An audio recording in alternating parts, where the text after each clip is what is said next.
안녕하십니까, 박성호입니다. 영국이 홍콩의 관할권을 중공에 넘긴 지 이제 24년입니다. 덩샤오핑은 당초 50년 동안 홍콩의 자치가 보장된다고 약속했지만 그 반도 안 돼 홍콩의 민주주의는 철저히 파괴됐습니다. 오는 7월 1일 전후에 악명 높은 국가안전법을 시행한 지도 1년이 다 됐습니다. 한국 매체들은 국가보안법이라고 하는데 정확히는 국가안전법입니다. 단어를 일부러 오역하는 것인지 알 수가 없습니다.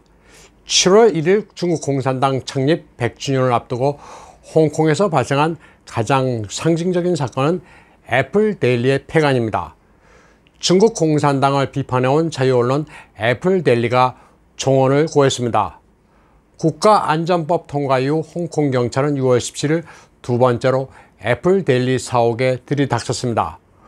홍콩 보안국은 이에 즈음에 애플데일리와 관계 있는 3개 회사의 자산을 동결시켰습니다. 최종적으로 애플데일리의 목을 조르기 위해서였습니다. 또 애플데일리의 고위층 여러 명을 체포함으로써 홍콩 전체를 홍색 공포에 빠뜨렸습니다. 애플데일리 이사회는 6월 21일 회의를 갖고 6월 26일까지 신문 발간을 중지하기로 했습니다. 그리고 당일 애플데일리 소셜 계정의 9시 반 뉴스도 중단했습니다. 일부 직원들이 일터에서 떠났지만 또 많은 직원들은 최후의 순간까지 기다리기로 했습니다. 하지만 그랬다가는 무슨 일이 닥칠지 모르는 상황이었습니다. 지밀라의 회장의 전 고문 마크 사이먼은 RFA에 놀라운 사실을 털어놨습니다. 애플데일리 직원 3명에 따르면 6월 17일 이후 불명예 전화 협박이 있었다고 합니다. 홍콩 경찰이 다시 애플데일리에 들이닥쳐 100명을 체포할 것이라는 협박이었습니다. 아예 대놓고 겁을 줘서 신문사를 괴멸시키겠다는 공갈이었습니다. 마크 사이먼은 이 같은 내막을 설명하면서 공산당은 깡패식으로 홍콩을 통치하려 하고 있으며 이제는 법도 없어졌다고 말했습니다. 6월 22일 리핑이란 필명을 사용하는 애플데일리 사설의 칼럼 주필 양칭치는 부야오팅화이량 하이냐오창 이파오란 비장한 사설을 썼습니다. 이 표현은 직역하면 날이 새기도 전에 자다가 소변을 이불에 보는 식으로 세상을 살지 말라는 의미입니다. 상당히 어려운 문장인데 바람이 불기도 전에 눕는 풀과 비슷하면서 훨씬 노골적이고 센 표현입니다. 암흑의 시대의 지조를 잃어버리고 붓을 꺾는 문인이 되지 말라는 호소입니다. 신문을 더 내고 싶어도 그러지 못하고 폐간할 수밖에 없는 처지에 몰린 문인의 서러움이 절절히 담겨 있습니다. 그는 문장에서 풍우란과 갈거뭉을 언급했습니다.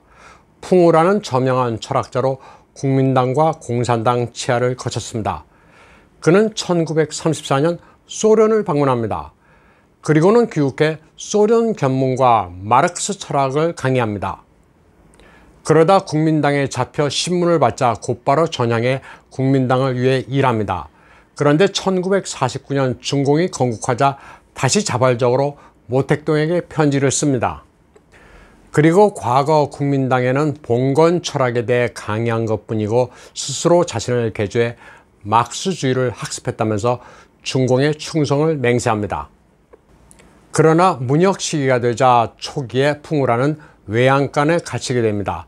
그러다 1975년 4인방의 눈에 들게 되자 그들을 위해 펜을 놀리게 되고 량샤오의 문예 창작 고문이 됩니다. 량샤오는 당시 베이징 칭화 문인들의 집단 필명입니다. 당시 그가 발표한 문장의 주요 내용은 인표와 공자를 비판하는 비림비공이었습니다. 그러다 1976년 4인방이 실각하기 전 풍우라는 시를 써서 장칭을 무측천에 비유해 환심을 샀습니다.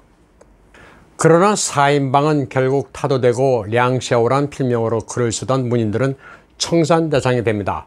풍우란 역시 조사 대상이 되고 중공 당국에 체포돼 장기간의 신문을 받게 됩니다. 풍우라는 실력 있는 철학자로 알려져 있습니다. 저도 중국 철학을 풍우란의 A Short History of Chinese Philosophy로 공부했습니다. 영문으로 읽으면 중국 철학의 흐름을 쉽게 이해할 수 있는 내용만큼은 좋은 책입니다. 하지만 풍우라는 늘 세상에 바람이 부는 대로 행동하는 기회주의자였습니다. 애플 데일리 사설의 칼럼 주필 양칭치는 풍우란을 4인방의 어용 작가로 봤습니다. 不要天快亮, 还要闯一跑. 날이 새기도 전에 이불에 소변을 보는, 그러니까 소신을 꺾고 시류에 영합하는 반면 교사의 지식인으로 간주했습니다. 양칭치가 또 하나의 반면 교사로 본 인물은 fudan대학 교수 갈거뭉입니다. 갈거뭉은 이전에는 그래도 양심적인 직원을 서슴지 않은 학자였습니다. 그러나 최근에는 시진핑의 역사 허무주의를 변증해주고 있습니다. 양칭치는 과거 암흑이 있을지라도 인류는 문명으로 회귀하게 된다는 말로 문장을 마무리했습니다. 不要天快亮, 还要闯一跑란 애플 데일리의 제목은 중국 내에서도 상당한 화제가 되고 있습니다. 양칭치는 후젠 출신으로 fudan 대학을 졸업한 올해 55살의 언론인입니다. 양칭치는 이 사설을 쓴 다음 날인 6월 23일 집에서 홍콩 경찰에 체포됐습니다. 이유는 외국 세력과 결탁해 공산당의 안전에 위해를 가했다는 거였습니다. 이렇게 신문의 고위층과 주필이 체포되자 애플 데일리는 6월 24일 마지막 신문을 내고 윤전기를 멈추기로 했습니다.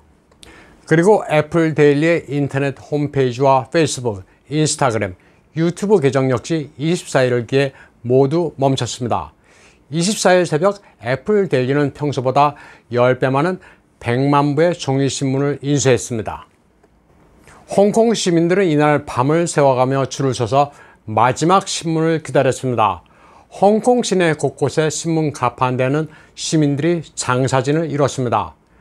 애플 데일리 사옥에도 23일 밤부터 24일 새벽까지 사람들이 몰렸습니다.